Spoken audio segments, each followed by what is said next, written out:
These past few years, we've seen a lot of new AI players join the AI race, and they're all releasing newer and newer models. But that's not all. These companies also release products that benefit from these new model releases. And one of the biggest products released by Claude was Claude Code, a product that brought on a new race in these AI companies. But doesn't this make you think, why did Claude move to the terminal in the first place? And why are these CLIs so important that suddenly all the companies are releasing one? Hey everyone, if you're new here, this is AI Labs, a channel dedicated to bringing you the best AI knowledge with every video. Out of all these big AI companies, Claude was the first one to release Claude Code, which was presented as a coding agent for the terminal. Around that time, Cursor was seen as the primary coding product. And the reason Claude Code even took over was because of how cheap it was and the huge limits it offered. But right after Claude released this, other companies followed as well. I believe Gemini was the first one after Claude, and they released the Gemini CLI. OpenAI also released Codex, and Qwen, which is a Chinese model, also released its own coding CLI called Qwen Code. That's not all. Cursor also went ahead and released its own CLI as well, which raises the question, why are these companies moving into your terminal? I could give you some small reasons, like when they were in the browser, they only had the LLM, but they actually wanted to build agents with these CLIs. But they could have implemented agents like Cursor or built actual apps with agents inside them. So why would they invest in these terminal agents? It's because these companies are actually shipping portable AI engines that can be deployed and run not just in the terminal, but anywhere possible. If you're unclear on this point, the following examples will help clarify.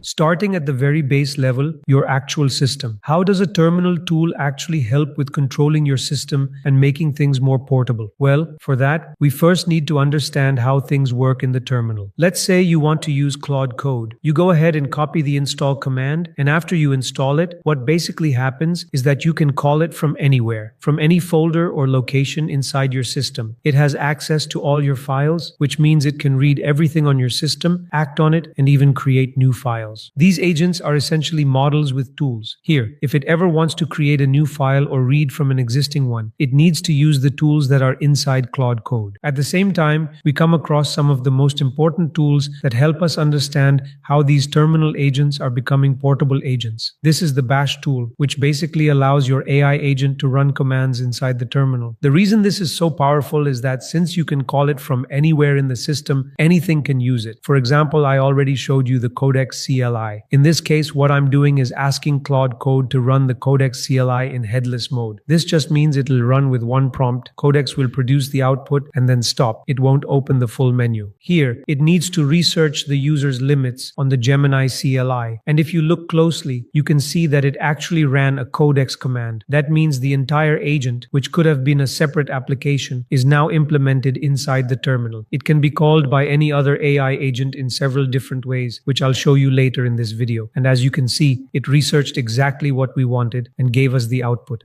Now, this might seem a little off topic, but another important thing at the system level is that the Bash tool gives you unlimited access to so many tools and functionalities. This gives rise to a new kind of agent, which I like to call Bash agents. The reason is that many of these amazing tools, for example, Git ingest, which I've featured multiple times on this channel, basically allow you to convert giant GitHub repositories into an LLM readable format so that they're prompt friendly. It has a CLI, which means I can install it on my system and use it to convert GitHub repositories locally. Since it's a tool that runs at the system level and Claude has access to the Bash tool, it can easily perform these operations. I actually made a video on these Bash agents where I used the Git ingest tool on my system to create a workflow that allowed me to extract exactly what I wanted from large GitHub repositories and feed that information to Claude Code itself so I could ask questions about it. Do check out that video. I'll leave it linked in the description. But coming back to my point, since it runs in the terminal and has that level of access, you're able to generate an entirely new breed of agents. But this was portability on the system level. What about the other aspect? Before we move on, here's a word from our sponsor. ScaleKit, the modular auth stack designed specifically for B2B AI products. Unlike legacy platforms like Auth0, which were originally built for B2C and later adapted for B2B, ScaleKit was engineered from the ground up with multi-tenancy, sessions, and organizational hierarchies in mind, the real foundations of modern B2B infrastructure. With ScaleKit, you can secure human users through modern passwordless authentication flows like magic links, social logins, or passkeys. And if you're targeting enterprise enterprise clients, you can easily enable SSO and SCIM provisioning with an intuitive, embedded self-serve portal. As AI products expand beyond just human users, ScaleKit's drop-in OAuth layer for MCP servers allows seamless authentication for AI agents, ensuring your entire ecosystem stays secure. The best part? No refactoring, no rewrites, no migrations. Just plug in what you need and start scaling securely with ScaleKit today. Click the link in the pinned comment below.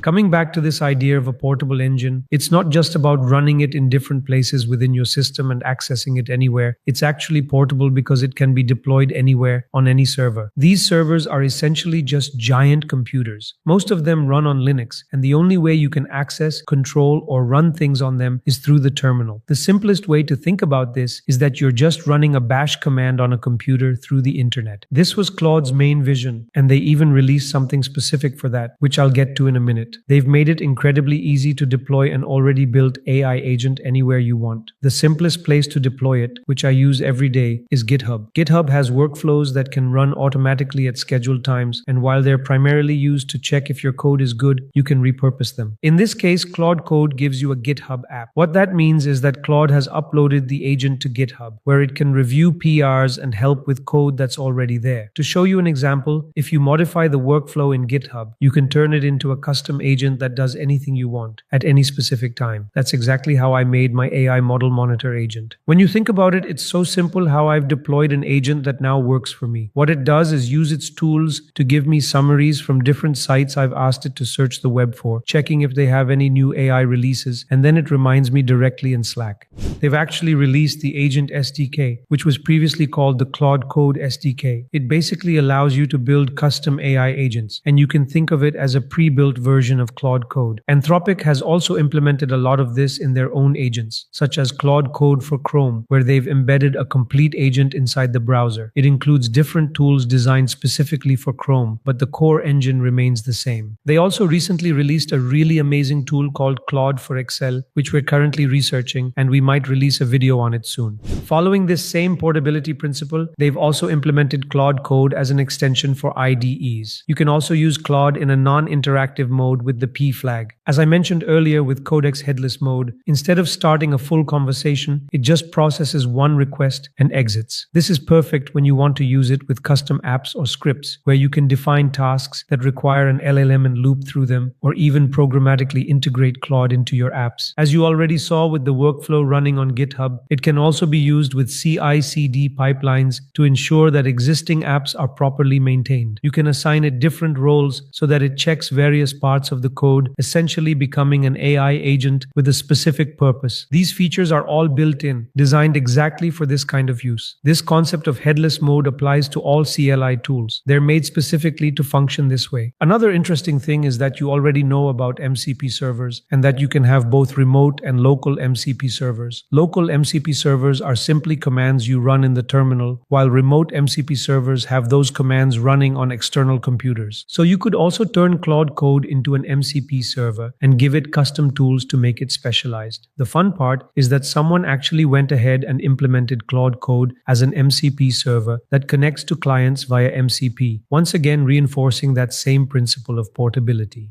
Before I end the video, I do want to talk about the different options we have. Right now, in my opinion, the best agent out there is Claude Code. No other agent even comes close to it because of the number of features it has. They're genuinely amazing, but the models inside it can be a bit inconsistent. Sometimes they're extremely good, and other times they can get really bad. There are alternative options if you want to use Claude Code with another model. I'll link a video for that below as well. Claude doesn't offer any free credits at all. Gemini, on the other hand, does have a free limit that allows a bit of free usage, and the same goes for Code. For Codex and Claude Code, your usage is shared with your $20 plan or with the $200 plan if you have that, which is really great. Codex models are pretty good, but the agent itself has nowhere near the functionality that Claude Code currently offers. Cursor, again, runs on the same subscription but lacks a lot of features. It just isn't at the level of Claude Code yet.